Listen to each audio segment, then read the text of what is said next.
বিরোধী দলনেতা নানা রকম কটাক্ষ করছেন, কোথাও কি মনে হয় যে জেনজি ভোট ট্রান্সফার হতে পারে, সেই কারণে ওনারা আতঙ্কিত এই ধরনের মন্তব্য করছেন?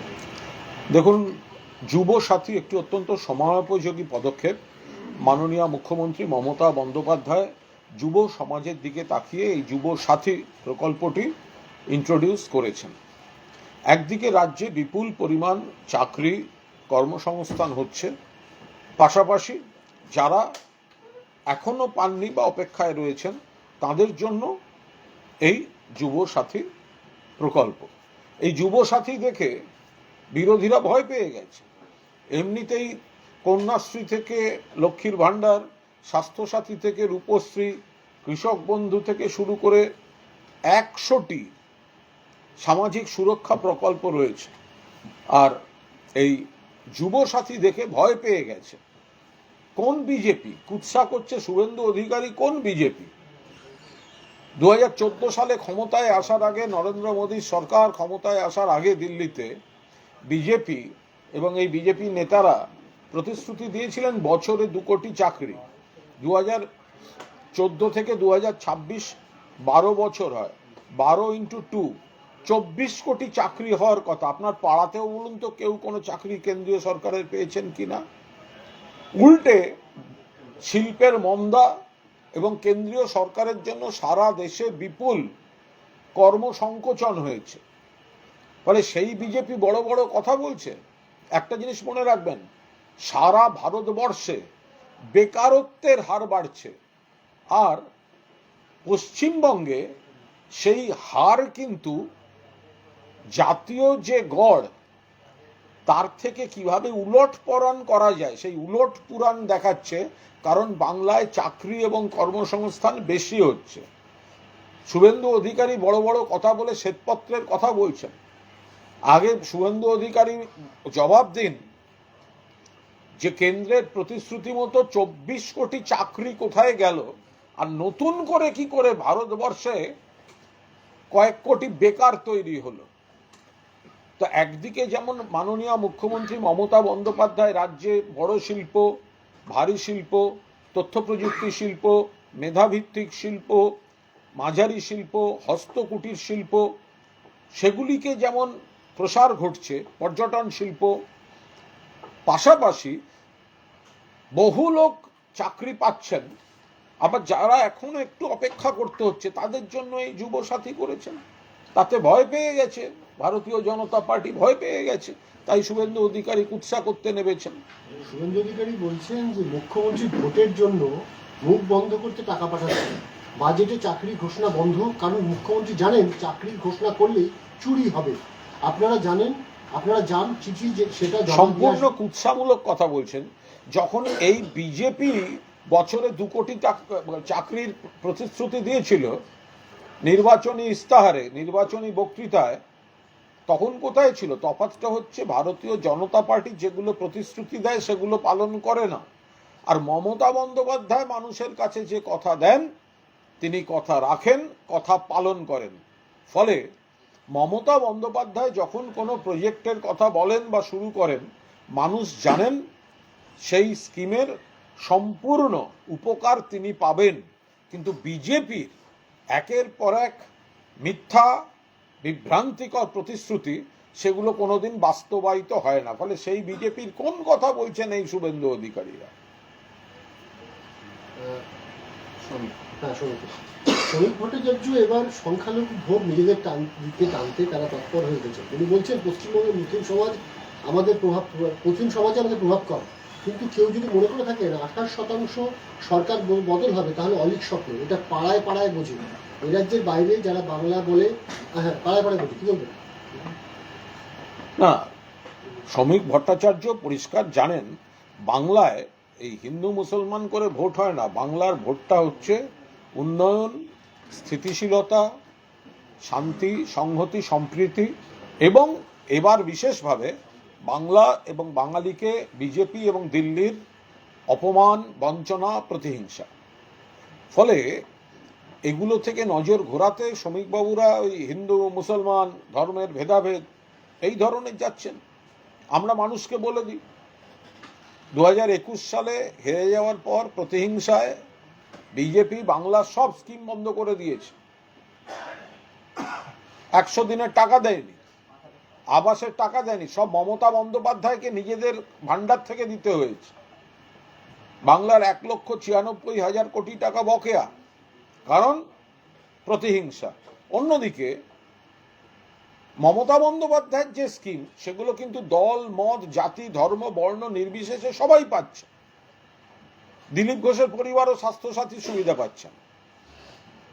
যারা এই সিপিএম বিজেপির সব পরিবারের লোকজন, তারা একাধিক মমতা বন্দ্যোপাধ্যায় স্কিমের আওতার মধ্যে রয়েছেন।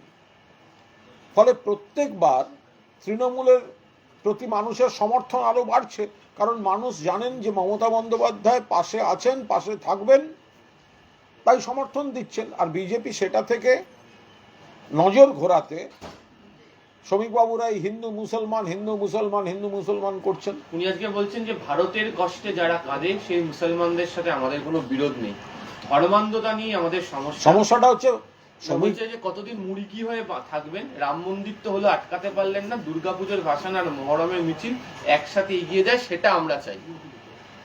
শ্রমিক ভট্টাচার্য তিনার যদি মনে হয় বাংলার স্বার্থে কোনো কাজ করবেন, প্রথম তো দিল্লিকে শ্রমিক ভট্টাচার্যর বলা উচিত যে বাংলার বকেয়া টাকাটা দিয়ে দিই, 100 দিনের যারা কাজ করেছে টাকা দিক, কেন মমতা বন্দ্যোপাধ্যায়কে দিতে হচ্ছে? আবাসের টাকা দিক, রাজ্য থেকে কর তুলে নিয়ে যাচ্ছ তোমরা, আর রাজ্যকে বকেয়া টাকা দিচ্ছ না, সেগুলো বলুন। আর শ্রমিক ভট্টাচার্য রেড রোড বলে একটা রাস্তার নাম শুনেছেন? রেড রোড, বাংলায় রেড রোড আছে, যে রেড রোডে পবিত্র ঈদের নামাজ হয়, আবার সেই একই রেড রোডে দুর্গাপূজার কার্নিভাল হয়। এটা পশ্চিমবঙ্গ। শ্রমিক ভট্টাচার্য পার্ক স্ট্রিটের নাম শুনেছেন? বড়দিনের উৎসব পার্ক স্ট্রিটে জনসুনামি হয়, তার মধ্যে কতজন খ্রিস্টান, উৎসব খ্রিস্টানদের, কিন্তু তারা সংখ্যায় কম। আনন্দ উৎসবে পার্ক স্ট্রিট ভরিয়ে দেয় হিন্দু আর মুসলমান। এই সম্প্রীতিটা, সমাজের এই সুন্দর চিত্রটা যুগ যুগ ধরে পশ্চিমবঙ্গে আছে, এখনো আছে। এগুলোকে আপনারা বিষাক্ত করার চেষ্টা করছেন নিজেদের সাথে। শ্রমিক ভট্টাচার্য বলছে যে সংখ্যালঘুদের বার্তা দিয়ে বলছে, যাদের হাতে তলোয়ার আছে কেড়ে নিয়ে কলম ধরিয়ে দেবে, যাদের হাতে বোমা আছে কেড়ে নিয়ে বই ধরিয়ে দেবে। বিজেপি শাসিত রাজ্যগুলোতে কতজন সংখ্যালঘু খুন হয়েছে, আর পশ্চিমবঙ্গে কতজন সংখ্যালঘু খুন হয়েছে তৃণমূল আমলে, সেটা আপনাদেরকে ভাবতে হবে। দেখুন, শ্রমিক ভট্টাচার্য উনি যেভাবে বলছেন, একেবারে নিশ্চিতভাবে মুসলিম কমিউনিটিকে উদ্দেশ্য করে তিনি যেগুলো বলতে চাইছেন, এটা সকলে বোঝেন যে বিজেপি কোনটা মুখ আর কোনটা বিজেপির মুখোশ। আপনি কি মনে করাবেন? আপনি গুজরাটের ওই ভয়ঙ্কর ঘটনাগুলো মুছতে পারবেন শ্রমিক ভট্টাচার্য? মানুষের স্মৃতিতে এখনো আছে। অন্তঃসত্ত্বা মহিলার পেটে ত্রিশূল ঢুকিয়ে ভ্রূণ বার করে আনা হয়েছিল, মনে রাখবেন এগুলো। হিন্দু নামধারী কিছু লোক করেছিলেন। আমরা মনে করি দাঙ্গা করে দাঙ্গাবাজরা। দাঙ্গা প্রকৃত হিন্দু করে না, দাঙ্গা প্রকৃত মুসলমান করে না, দাঙ্গা প্রকৃত খ্রিস্টান করে না, দাঙ্গা করে দাঙ্গাবাজরা। এবং গুজরাটে সেই দাঙ্গাবাজদের মদত দিয়েছিল গুজরাট সরকার, দিল্লিতে সেই দাঙ্গাবাজদের মদত দিয়েছিল বিজেপি সরকার। ফলে বাংলায় যে একটা সম্প্রীতি সংহতির স্থিতিশীলতা আছে, সেইটাকে আপনারা বিষাক্ত করে নিজেদের রাজনৈতিক ফায়দা তোলার চেষ্টা করছে। আমি বসিরহাট থেকে মালঞ্চের দিকে গেলে ওখানকার সংখ্যালঘু পরিবারের মানুষজন আমাকে চা খাওয়ায়, সারবিহীন সবজি দেয়, বাগদা চিংড়ি খাওয়ায়, কিন্তু তারা আমাদের ভোট দেয় না। তার কারণ, তার মানে মানুষ, যদি আপনি এই কথা বলে থাকেন শ্রমিক ভট্টাচার্য, যে মানুষ আপনাকে চা খাওয়াচ্ছে, ভালোবাসছে, কিন্তু আপনার দলকে ভোট দিচ্ছে না, তাহলে আপনার প্রথম, যদি মানুষের ভালোবাসাকে মর্যাদা দিতে হয়, তাহলে প্রথম আপনার কাজ হচ্ছে এই দলটা ছেড়ে বেরিয়ে আসা। তার কারণ মানুষ আপনাকে ভালোবাসছে, কিন্তু মানুষ আপনার দলকে ভোট দিচ্ছে না। যদি কোনো দলের রাজ্য সভাপতি এই কথা বলেন, তা থেকেই খুব স্পষ্ট হয়ে যায় যে সাধারণ মানুষের, সাধারণ গায়ের বধূরাও তারা কিন্তু ওই বিশেষ দলটিকে অর্থাৎ ভারতীয় জনতা পার্টিকে পছন্দ করে না। তার কারণ হচ্ছে ভারতীয় জনতা পার্টি সাধারণ মানুষের বন্ধু নয়, বাংলার বন্ধু নয়, বাঙালির বন্ধু নয়, বাংলার প্রাপ্য দেয় না, বাংলা ভাষা এবং বাংলার মনীষীদের অপমান করে। তো বাংলার মানুষের কাছে প্রত্যাখ্যাত। আর বাংলার বিজেপি, আর বাংলার মানুষ ভদ্রতা জানেন, মা বোনেরা ভদ্রতা জানেন। সেই কারণেই যে কেউ রাস্তা দিয়ে গেলে বা কোথাও বসলে, দেখা হলে সৌজন্য করা, জল খাওয়ানো, সে করতেই পারেন। কিন্তু এটা একটা বিরাট ব্যাপার যে বিজেপি সভাপতি বলছেন তাকে ভালোবাসেন, তাকে জল খাওয়াচ্ছেন, তাকে খাবার খাওয়াচ্ছেন, কিন্তু তার দলকে ভোট দিচ্ছেন না। এটা স্পষ্ট বার্তা যে ওই দলটা থেকে ওনার বেরিয়ে আসা উচিত। আজকে জয়া হাসান শ্রমিক ভট্টাচার্যের এই অনুষ্ঠান মঞ্চের নিচে বসেছিলেন, তাকে উদ্দেশ্য করে উনি বলছেন যে ওপারে এত লোক মার খাচ্ছে, একটা কথা নেই, সরকারি চাকরিতে কত মুসলমান আছে, শিক্ষায় কত শতাংশ আছে সবাই জানতে পারছে। এবারের যে লড়াই বিধানসভায় হতে চলেছে সেটা হচ্ছে পশ্চিমবঙ্গবাসীর মুক্তির লড়াই। এই ভাইরাসের কোনো ওষুধ নেই, একটাই ওষুধ যেটা দরকার, বিজেপিকে ভোট দিয়ে জিতিয়ে নিয়ে আসা। শ্রমিক ভট্টাচার্য তিনি সম্পূর্ণভাবে দিশাহীন কথাবার্তা বলছেন।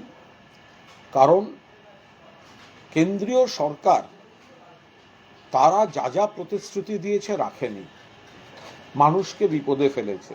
মূল্যবৃদ্ধি থেকে শুরু করে আইন শৃঙ্খলা, নারী নির্যাতন বিজেপি শাসিত এলাকাগুলিতে ভয়ঙ্করভাবে বেড়েছে। আর বাংলা ঠিক উল্টো পথে চলছে। বাংলা এখানে উন্নয়ন হচ্ছে, সবাই এই উন্নয়ন, সম্প্রীতি, সংহতির মধ্যে আছেন। সামাজিক কোনো বিচ্ছিন্ন অপরাধের ঘটনা ঘটলে পুলিশ সঙ্গে সঙ্গে ব্যবস্থা নেয়। এরকম একটা পরিস্থিতিতে হঠাৎ অন্য একজনের সামনে নিজেদের এইভাবে বিভ্রান্তিকর কুৎসা করা, এটা বোধহয় কোনো অবস্থাতেই ঠিক নয়। বাংলা সম্পর্কে প্রকৃত তথ্য সকলের কাছেই আছে। সেই জন্য যে শিল্পীর সামনে তিনি সে কথা বলছেন, তিনিও বারবার বাংলাতেই আসেন কাজ করতে, বাংলাতেই আসেন অভিনয় করতে, কারণ বাংলাটাই আসার মতো জায়গা। ধর্মেন্দ্র প্রধান বলছেন যে শিক্ষা দুর্নীতি, আর এই সরকার তারা জাতীয় শিক্ষা যে নীতি সেটাকে নেবে না, সেই জন্য সর্বশিক্ষা অভিযানের টাকা পড়ে রয়েছে কেন্দ্রের কাছে, রাজ্য হতে পারছে না এই নীতি লাগু না করার জন্য। কেন্দ্রীয় শিক্ষামন্ত্রী বা ওই যে ওদের আনুষ্ঠানিক নাম ধর্মেন্দ্র প্রধান মানুষকে সম্পূর্ণ বিভ্রান্ত করছেন। ফলে এ বিষয়ে আমাদের শিক্ষা দপ্তর যথাযথ পরিসংখ্যান দিয়ে জানিয়ে দেবেন। এই রাজ্যে শিক্ষা ঠিক যেভাবে হওয়া উচিত সেইভাবেই চলছে। যদি কোথাও কোনো নিয়োগে কোনো অনিয়ম থাকে, অতীতে বাম জমানাতেও বহুবার হয়েছে। কমরেডের বাড়ির লোক মানেই চাকরি। বিজেপি জমানায় কেন্দ্রীয় পরীক্ষাগুলোতেও ভুরি ভুরি এই ধরনের ঘটনা ঘটেছে। আমরা চাই না কোথাও এসব ঘটুক। এখন সমস্তই স্বচ্ছ ঠিকঠাকভাবে হচ্ছে। মাঝখানে কোথাও যদি কোনো বিচ্ছিন্ন ঘটনা ঘটে থাকে তার তদন্ত হচ্ছে। মাননীয় মুখ্যমন্ত্রী এবং মাননীয় শিক্ষামন্ত্রী তারা যথাযথ ব্যবস্থা নিয়েছেন। উনি বলছেন যে এনইপির টাকা আটকে রেখেছে রাজ্য সরকার, কেন্দ্রের যে প্রায় 10,000 কোটি টাকা সর্বশিক্ষা অভিযানে, সে টাকা রাজ্য নিচ্ছে না, তার কারণ এনইপি তারা লাগু করবে না বলে। এর ফলে বাংলার মানুষ বঞ্চিত হচ্ছে এবং কেন্দ্রীয় টাকা থেকে রাষ্ট্রীয় শিক্ষানীতি মানে লাগু না করে বাংলার মানুষকে সমস্যায় ফেলছে এই রাজ্যের সরকার। রাষ্ট্রীয় শিক্ষানীতি তারা যেভাবে নিজেদের রাজনৈতিক এজেন্ডা দিয়ে চাপিয়ে দেওয়ার ক্ষেত্রে বিজেপি শাসিত কেন্দ্র এবং বিভিন্ন রাজ্য হচ্ছে, তো কোথাও দেখা যাচ্ছে পাঠ্যপুস্তক থেকে শোনা যাচ্ছে রবীন্দ্রনাথ ঠাকুরকে বাদ দেওয়ার চেষ্টা, কোথাও দেখা যাচ্ছে শুধু একটা উদ্দেশ্য প্রণোদিত ইতিহাসকে মুছে দিয়ে উদ্দেশ্য প্রণোদিতভাবে নাম বদলের চেষ্টা, নির্দিষ্ট একটা এজেন্ডা তৈরি করে দেয়া। ফলে এই কেন্দ্রীয় সরকার যে শিক্ষানীতির উপর দাঁড়িয়ে চলতে চাইছে সেটা নিয়ে আলোচনার বহু অবকাশ আছে, কিন্তু বাস্তবমুখী শিক্ষায় দাঁড়িয়ে আছে পশ্চিমবঙ্গের শিক্ষা কাঠামো। আর বাকি যে উনি অভিযোগগুলো করছেন সেগুলো সম্পূর্ণ ভিত্তিহীন। মাননীয় শিক্ষামন্ত্রী বা শিক্ষা দপ্তর যথাযথভাবে এর ব্যাখ্যা দিয়ে দেবেন। উনি আরেকটা জিনিসও বলছেন, সেটা হচ্ছে যে টেট আশ্বাস শুধু বাংলার নয়, দেশের একটা জ্বলন্ত সমস্যাই হচ্ছে টেট। মানে গত সরকারের ভুল নীতির জন্যই সমস্যা হয়েছে। ওরা বলছে যে 4 মাস পর আমাদেরকে সরকারে নিয়ে আসুন, আমরা কোনো না কোনো সমাধান তো করবই। এবং এই রাজ্যেও দেখতে পাওয়া যাচ্ছে যে মানে 4000 শিক্ষক নেই বাংলার বিভিন্ন জায়গায়, তারও আমরা সমস্যার সমাধান করে বিজেপি কোনো সমস্যার সমাধান করতে পারবে না, উল্টে সমস্যা বাড়াবে। তার কারণ ত্রিপুরায় সিপিএম জমানায় একটি শিক্ষক নিয়োগ কেলেঙ্কারিতে 10,000-এর বেশি শিক্ষক শিক্ষিকাদের একটি প্যানেল সুপ্রিম কোর্ট বাতিল করে দিয়েছিল। সেই সময় বিজেপি বলেছিল আমরা ক্ষমতায় এসে এদের সব ব্যবস্থা করে দেব। সিপিএম তো তাদের জলে ফেলে গেছে। বিজেপি ক্ষমতায় এসেছে, কিন্তু সেই মানুষগুলির কোনো সমস্যার সমাধান করতে পারেনি, কোনো সমস্যার সমাধান করতে পারেননি। তাদের ভয়ঙ্কর অবস্থায় পড়তে হয়েছে। ফলে বিজেপি এই যেগুলো বলে আমরা করে দেবো, আমরা অমুক করে দেবো, কি করেছে? যারা তাদের নিজেদের কেন্দ্র আর তাদের নিজেদের রাজ্যগুলোতে তাকিয়ে দেখুন না, সেখানেই তো একের পর এক সর্বনাশ হয়েছে। আগে নিজের রাজ্যে আগে করে দেখাও, তারপর বাংলা নিয়ে কথা বলতে আসবে। বাংলায় আগের সেই ঘুণধরা রাজনৈতিক দলদাসের সিস্টেম ছিল সিপিএম আমলে। সেখান থেকে সংস্কারের পরে সংস্কার করে মমতা বন্দ্যোপাধ্যায় মাননীয় মুখ্যমন্ত্রী শিক্ষাকে একটা সিস্টেমে আনছেন। আর ভেতরে তো সেই সিপিএম জমানার কিছু ওয়ার্কার, কিছু কর্মী, তারা তো সে ভেতরেই থেকে গেছে। তারা তো সবসময় চায় যে এমন কোনো অন্তর্ঘাতমূলক কাজ করতে যাতে সরকার অস্বস্তিতে পড়েন। সেসব কাটিয়ে এই সরকার কাজ করছে। মহারাষ্ট্রের পরিযায়ী শ্রমিক ইস্যুতে শ্রমিক ভট্টাচার্য বলেছেন পশ্চিমবঙ্গ বলেছেন এ রাজ্যের বাইরে যারা বাংলা বলে আক্রান্ত হয়ে বলা হচ্ছে, দেখা যাচ্ছে যে তারা মদ খেয়ে মারামারি করছে এবং কেউ খুন হলেই সেখানে বলা হচ্ছে যে বাংলা বলার জন্য খুন হয়েছে। শ্রমিক ভট্টাচার্য এটা যেটা বলছেন অত্যন্ত রুচিহীন কথা বলছেন। বাংলা বলার জন্য মারা হয়েছে পুরুলিয়ার সুখেন মাহাতোকে মহারাষ্ট্রে। তারা এখন সেটাকে ঘোরাবার চেষ্টা করছেন, অমুক এই অমুক তাই। আরে ভাই, ল্যাঙ্গুয়েজ নিয়ে হয়ে তার সঙ্গে অন্য জিনিস মেলাচ্ছ কেন? আমার একটাই প্রশ্ন শ্রমিক ভট্টাচার্য এবং বিজেপি নেতাদের কাছে, এই যে এত জনের মৃত্যু হলো বাংলা বলার জন্য, অন্য রাজ্যে পিটিয়ে মারলো, বাংলা বলার জন্য বাংলাদেশে পাঠিয়ে দেওয়া হলো, কিংবা এসআইআর নিয়ে যা ঘটলো, আত্মহত্যা, অসুস্থতা, মৃত্যু, বৈধ নাগরিক এবং বিএলও দুতরফেই, এদের একজনের পরিবারের পাশে গিয়ে আপনারা দাঁড়ালেন না কেন? একজনের। কারণ আপনারা মিথ্যা বলছেন এবং পরিবারের সামনে গিয়ে দাঁড়ালে আপনাদের মুখোশ খুলে যাবে। তাই রাজ্যের বাইরে মারা যাচ্ছেন যারা, ইচ্ছা করে না আপনারা নাকি একটা দল করেন, কেউ সাংসদ, কেউ বিধায়ক, কেউ বিরোধী দলনেতা, কেউ কেন্দ্রীয় মন্ত্রী, তাদের বাড়িতে একবার গিয়ে দাঁড়াতে পারছেন না? সেই আত্মীয় স্বজনের কাছ থেকে আপনি শুনতে পাচ্ছেন না? যারা বাংলা বলার জন্য অন্য রাজ্যে খুন হয়েছেন, নির্যাতিত হয়েছেন এবং এসআইআর এর কারণে যে মৃত্যুর মিছিল, তাদের একজনের পরিবারের পাশে গিয়ে এই বিজেপি নেতাদের দাঁড়াবার সাহস নেই, হিম্মত নেই। তারা দূর থেকে এই মৃতদের অপমান করে চলেছেন। নন্দীগ্রামে দেখা যাচ্ছে যে নন্দীগ্রাম 1 নম্বর ব্লকের বিজেপি পরিচালিত পঞ্চায়েত, সেই পঞ্চায়েত প্রধান বিজেপির, তার বিরুদ্ধে বিজেপির অনুদ্ধ সদস্য তৃণমূল এবং সিপিএম এর পঞ্চায়েত সদস্য। নন্দীগ্রামে বিজেপিতে একটা বড় ভাঙন চলছে। নন্দীগ্রাম এবার তৃণমূল কংগ্রেসের প্রার্থীকে বিধানসভায় পাঠাবে। নন্দীগ্রামে যে অনাস্থাটি এসছে বিজেপির প্রধানের বিরুদ্ধে, তাতে বিজেপিরও 2জন সদস্য সেখানে সামিল হয়েছেন। অর্থাৎ ব্যাপারটা শুধু আর তৃণমূল কংগ্রেস বা বিজেপি বিরোধীদের বিষয় নেই, বিজেপির নির্বাচিত সদস্য বলছেন যে প্রধানের বিরুদ্ধে অনাস্থা আনা উচিত, কারণ সেখানে বিস্তর অনিয়ম চলছে।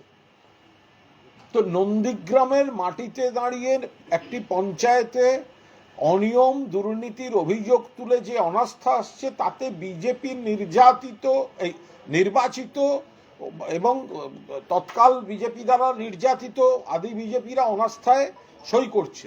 তাহলে এবার বুঝে নিন কি পরিস্থিতি হয়েছে। শুভেন্দু অধিকারী বলছেন মুখ্যমন্ত্রীর সাংবাদিক বৈঠকে, সাংবাদিক সম্মেলনে ডিএ প্রশ্ন এড়িয়ে যাচ্ছেন। কারণ তিনি জানেন যে তিনি দিয়ে দিতে পারবেন না। এটা কার্যত সুপ্রিম কোর্টের যে নির্দেশ। ওনার যদি ডিএ, প্রথম কথা ডিএ নিয়ে যা যা করার মাননীয় মুখ্যমন্ত্রী বলেছেন এবং করেছেন, বাকিটা একটা আদালতের বিষয়।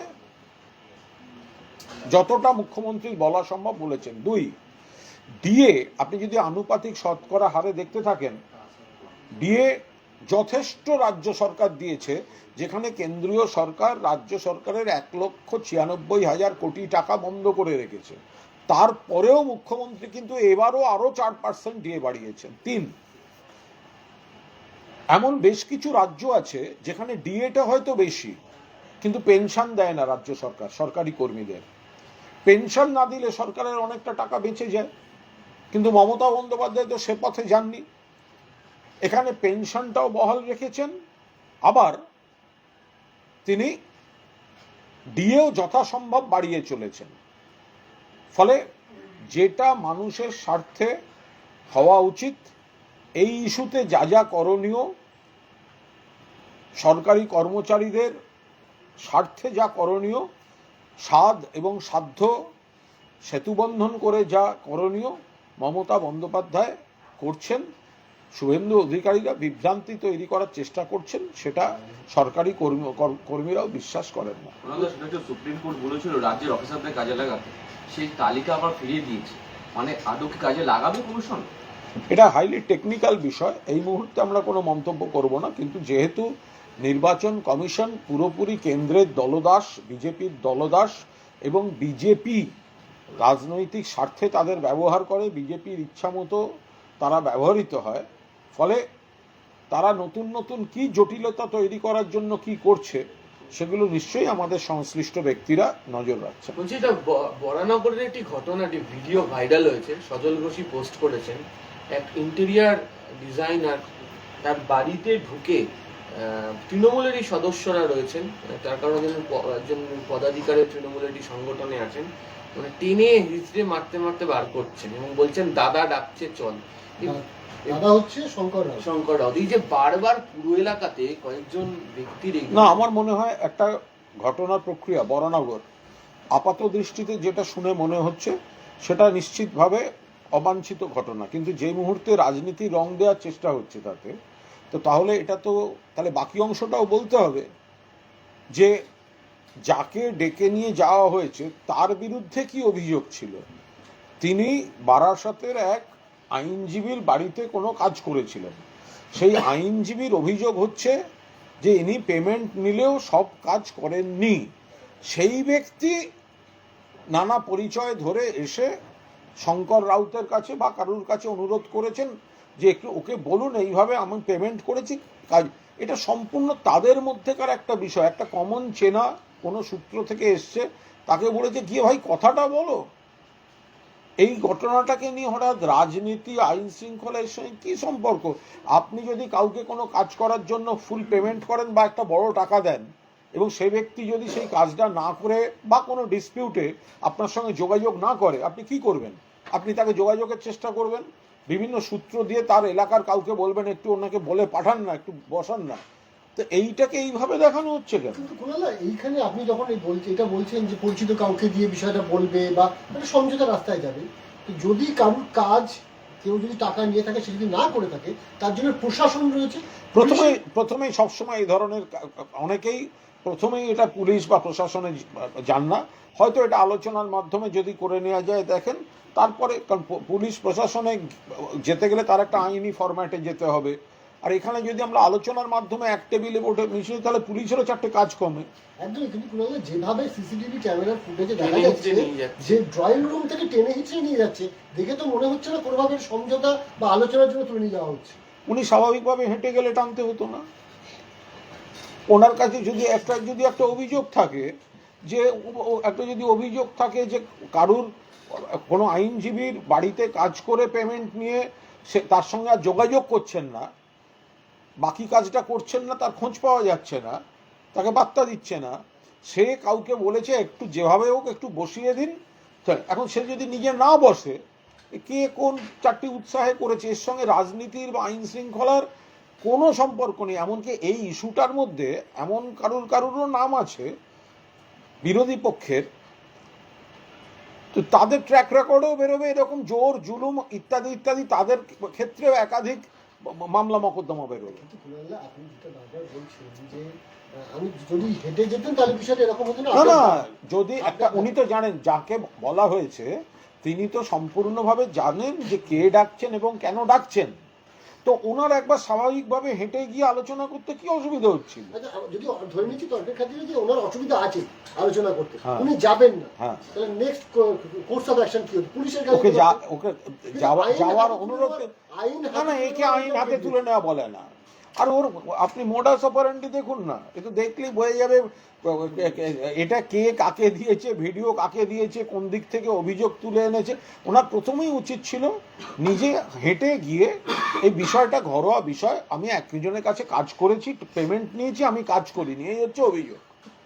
আমি পুরো কাজ করিনি, পুরো পেমেন্ট নিয়েছি, তো আমি ভুল বুঝে বলতে আমি মিটিয়ে নেবো না, আমি গোঁ ধরে সেজে গুজে বসে থাকবো ক্যামেরা চালিয়ে, কখন মিডিয়া ইস্যু করে বিবৃতি দেবো, এ হয় নাকি? এটা হচ্ছে বাংলাদেশে নির্বাচন হয়ে গিয়েছে, বিজেপির বক্তব্য পশ্চিমবঙ্গের সীমান্তবর্তী যে সিটগুলো রয়েছে সেই সিটগুলোতে জামাতে জয় জয়কার, এবং এটা নিয়ে বড় ভয়ের চিন্তা রয়েছে। এটা বিজেপির একটা ইস্যু চলছে যে বিজেপির আন্তর্জাতিক সীমান্তটা বিজেপির দায়িত্বে, অর্থাৎ কেন্দ্রীয় স্বরাষ্ট্রমন্ত্রকের দায়িত্বে, অমিত শাহর দায়িত্বে, এবং অমিত শাহ সেই জায়গায় দাঁড়িয়ে বিএসএফ এই সীমান্তটা দেখে, তোরা এরকম এইসব এইটা ভয় পাচ্ছি, ওটা ভয় পাচ্ছি, আর শুধু ওটা নয়, তার সঙ্গে 15 কিলোমিটার থেকে বাড়িয়ে 50 কিলোমিটার নিজেদের দায়িত্বে এনেছে। তো তার ভয়টা তো কাটানোর দায়িত্বটা তো ওদের, ওটা তো রাজ্য পুলিশ আর রাজ্যের কোনো থানা ওটা তো দেখতে যাচ্ছে না। বলছি, বিরোধী দলনেতা শুভেন্দু অধিকারী কি ভিডিও পোস্ট করেছে যেখানে দেখা যাচ্ছে যে অডিও ক্লিপ পাওয়া যাচ্ছে, মহিলা প্রধানকে কর্মক্ষেত্রে হেনস্থার অভিযোগ কাশী 3 ব্লকের তৃণমূল সভাপতি বিকাশ চন্দ্র বেজের বিরুদ্ধে। যদি পরবর্তী ক্ষেত্রে তৃণমূল ব্যাপারটায় ভূমিকা নিয়েছে এবং বিকাশ চন্দ্র বেজকে নির্দোষ প্রমাণিত না হওয়া পর্যন্ত প্রশাসনিক পদে থাকবেন এই সিদ্ধান্ত নিয়েছে। দেখুন, এটা এইভাবে এটা কোনো মানে এটা একদম স্থানীয়, তারা বলতে পারবেন, অনেক সময় কাজের ক্ষেত্রে মত পার্থক্য হয়, কিন্তু এটা নিয়ে রাজনৈতিক কোনো মন্তব্য এক্ষুনি কিছু করছি না। শুভেন্দু অধিকারী এইসব ঘটনাগুলোকে মানে প্রতিটা ওকে দিনে ওকে ওর মানে কেউ জ্যোতিষী বলেছে 1 ঘন্টা 50 মিনিট অন্তর একটা করে টুইট করলে নাকি থাকা যাবে ভেসে, তো সেই জন্য কিছু না কিছু ওকে করতে হয়, সবকটাকে সমান গুরুত্ব দেওয়ার কোনো কারণ নেই। সীমান্তবর্তী অঞ্চলে জামাতের জয় এবং এই যে হিন্দুদের উপর আক্রমণ, এই ঘটনাগুলো যদি ঘটে বা বাড়ে, সেটা পশ্চিমবঙ্গের ভোট রাজনীতিতে প্রভাব ফেলতে পারে। এগুলো যদি বাড়ে, যদি ঘটে, তোমরা ব্রেকিং করে দেখিও, তখন আমরা দেখে, আমরা ভেবে, আমরা যথাযথ পদক্ষেপ জানাবো। আচ্ছা, একটা তাই না? প্রশ্ন হচ্ছে, আমি কি করে জানাবো? ঠিক আছে, বলছি যে আজকে তো এসআইআর শুনানির শেষ দিন, এর আগে 58 লক্ষ লোকের নাম বাদ গেছে, আরো 6 লক্ষ লোক যারা আসেননি, এই যে 64 লক্ষ যে এই যে ইয়েটা আসছে, আরো হয়তো লজিক্যাল ডিসক্রিপেন্সির জন্য কিছু যাবে, এটাকে আপনি মানে মানে কিভাবে ব্যাখ্যা করছেন? এটা কতটা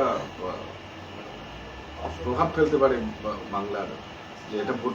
বিজেপি টার্গেট করছে বৈধ ভোটারদের নাম বাদ দিতে, এটা মানে একটা সর্বাত্মক চেষ্টা করে যাচ্ছে নির্বাচন কমিশনকে দিয়ে, চাপ দিয়ে।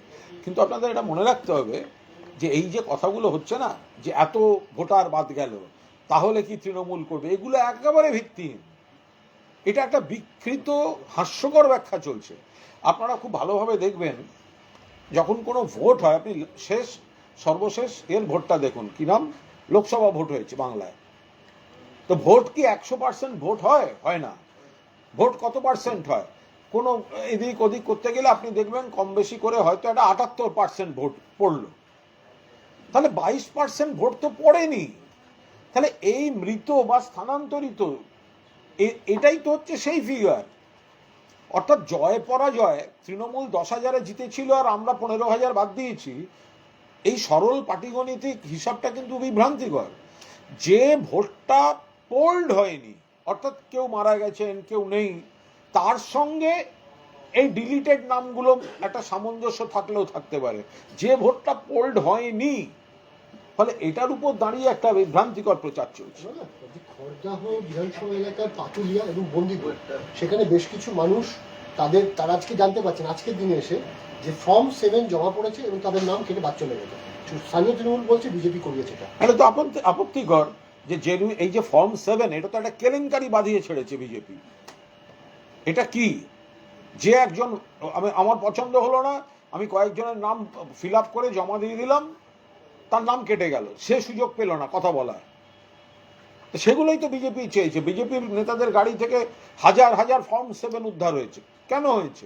ফর্ম 7 নিয়ে বৈধ বিজেপি বিরোধী ভোটারদের নাম কাটার খেলা খেলেছে। সেই বিপদটাই এই এলাকায় তৈরি হয়েছে। বলছি যে 64 লক্ষ বা এই যে নাম, সেটা বিজেপি থেকে বারে বারে দাবি করা হয়েছিল 1 কোটি নাম। আরে শেষ হোক না, তারপর ওটা এখনো অব্দি যা হয়েছে।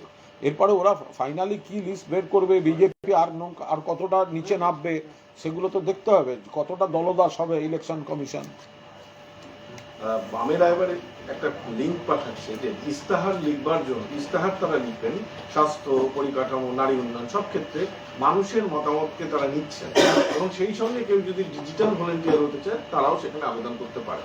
তো এই যে মানুষের মত নিয়ে ইস্তাহার লেখা, বিজেপিও এই মডেলটা নিয়েছে, সিপিএমও এই মডেলটা ইতিমধ্যে নিয়েছে, এটাকে কিভাবে দেখছেন? না দেখুন, প্রথমে তো ওনাদের তো আগে সেই পুরনো বাম জমানার যে বিপজ্জনক জঘন্য কাজগুলো করে গেছেন তার কৈফিয়তগুলো তো ওনাদের আগে লিখতে হবে।